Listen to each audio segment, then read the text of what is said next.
Ցավի ու սիրո խառնուրդ, պատմական հիշողություն և հույս։ Ռազմիկ Դավոյանի տողերը շարունակում են խոսել սերունդների հետ, անցյալի ու ներկայի մասին։ Այս ժառանգությունն էր արժևորվում այսօր Երևանի պետական համալսարանի հայ բանասիրության ֆակուլտետում, որտեղ կայացավ մեծ բանաստեղծի 85-ամյակին նվիրված գիտաժողովը։ Գիտաժողովին ներկա էին ուսանողներ, գրականագետներ և արվեստի գործիչներ, որոնք իրենց խոսքում ընդգծեցին Դավոյանի կարևորությունը հայ պոեզիայում և հասարակության մտավոր կյանքում։ Դավոյանը անցյալն ու ներկան կամրջող բանաստեղծներից էր, ասում է Համազգային հայ-կրթական և մշակութային միության կենտրոնական վարչության անդամ Ռուզաննա Ռաքելյանը։ Այս գիտաժողովը առիթ է, որպեսզի գրականագետները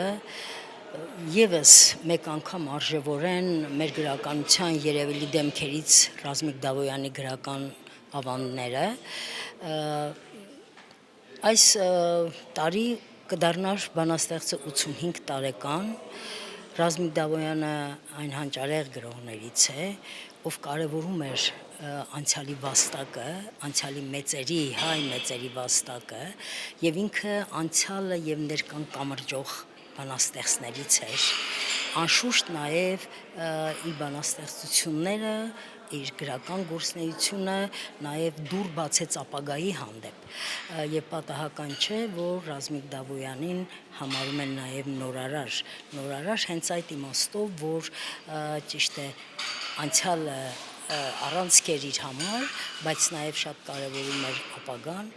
Ամենակարևորը մարդ բանաստեղծը ներդաշնակ էր։ Ռազմիկ Դավոյանի ապրած կյանքը եւ գրական գործունեությունը շատ ներդաշնակ են։ Մի առիթով խոստովանել է, որ ես պիտի այնպես գրեմ,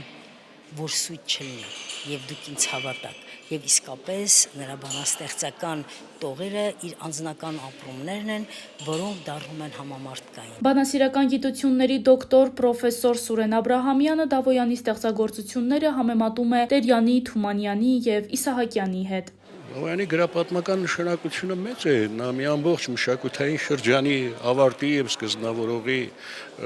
պոեզիա է ստեղծել։ Նրա գրական արժեքը համեմատելի է ինչպես դարասկզբին Տերյանը, երբ նրա կողքին ներկա էին Թումանյանը եւ Իսահակյանը, բայց նա մի ամբողջ մշակութային շրջանի ձևավորում է, որը կապված է նաեւ Ռազմիկ Դավոյանի եւ 60-ականների սերնդի պոեզիայի հետ։ Մեծանուն գրող է, այսօր 85-ամյակն է, իրեն կարող ենք ասել, որ նա նշանակալի էր դասական, մեր պատմությունը կերտող, մեր մշակույթը ստեղծող գրողներից մեկն է։ Ներկա է նաև բանաստեղծի կինը Արմինե Թամրազյան Դավոյանը, ով շեշտեց, որ գիտաժողովի շնորհիվ նորովի արժևորվում է ամուսնու թողած գրական ժառանգությունը։ Գիտաժողովի իմաստը հենց դա է, որ Ռազմիկ Դավոյանի գրական ժառանգությունը արժևորվի եւ ուրախ եմ, որ 80-ամյակի այս տարի Ռազմիկ Դավոյանի ծննդյան 80-ամյակներ ծրագրերը բավականին շատ էին ամբողջ տարվա ընթացքում, բայց այս գիտաժողովը շատ ծանրակշիռ դեր ունի եւ մնայուն դեր, որովհետեւ գիտական արտադրանք է ունենալու եւ կարծում եմ կարեւոր հանգրվան է լինելու Դավոյանի գրական ժառանգության արժևորման ճանապարհին։ Դավոյանի ստեղծագործության արդիականության մասին խոսեց Երևանի պետական համալսարանի հայ բանասիրության ֆակուլտետի դեկան Արշալույս Գալստյանը։ Երբ որ մենք նախաձեռնում էինք Համազգայինի հետ Ռազմիկ Դավոյանի 85-ամյակին նվիրված այս գիտաժողովը, էլի մտահոգություններ կային, ինչպես դուք նշեցիք, որքանով է այն այսօր արդիական, արդյոք ժամանակակից 21-րդ դարի մարդը հետաքրքրված է այդ գրականությամբ, բայց փաստը ցույց է տալիս, որ 40-ից ավելի գրքերի ստեղծագործությունների հեղինակ, ավելի քան 6 տասնամյակ ստեղծագործած եւ արձակի եւ պոեզիայի ժանրում հսկայական գրական ժառանգություն թողած Ռազմիկ Դավոյանի ստեղծագործությունը այսօր իրապես կարևոր է նորովի իմաստավորել եւ ներկայացնել մեր սերնդին, որովհետեւ այնտեղ արծարծված խնդիրները, եթե դրանք նույնիսկ վերաբերում են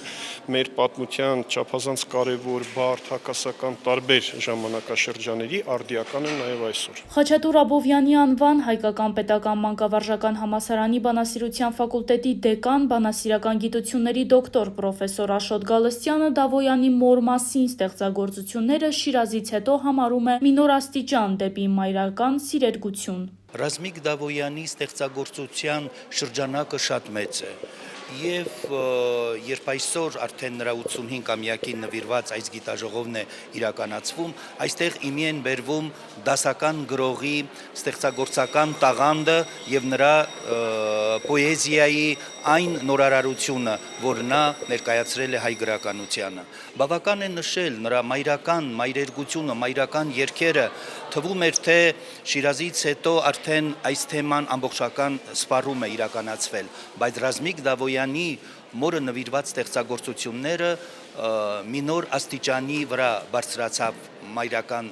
սիրերգությունը եւ ընդհանրապես մորը նվիրված թեման։ Համազգային հայ կրթական եւ մշակութային միության կենտրոնական վարչության անդամ Արտաշես Շահբազյանը նշում է, որ Դավոյանի ստեղծագործությունը շարունակում է ներշնչել նոր սերնդին, փոխանցում է պատմական եւ ազգային հիշողություն, ցավ եւ հույս միաժամանակ։ Որպես բանաստեղծ Ռազմիկ Դավոյանը ոտքի կանգնող եւ դեպի նոր դարաշրջանի բարձունքները ձգտող իր ժողովրդի միշտ շնորհքն էր Աստծո մոտ։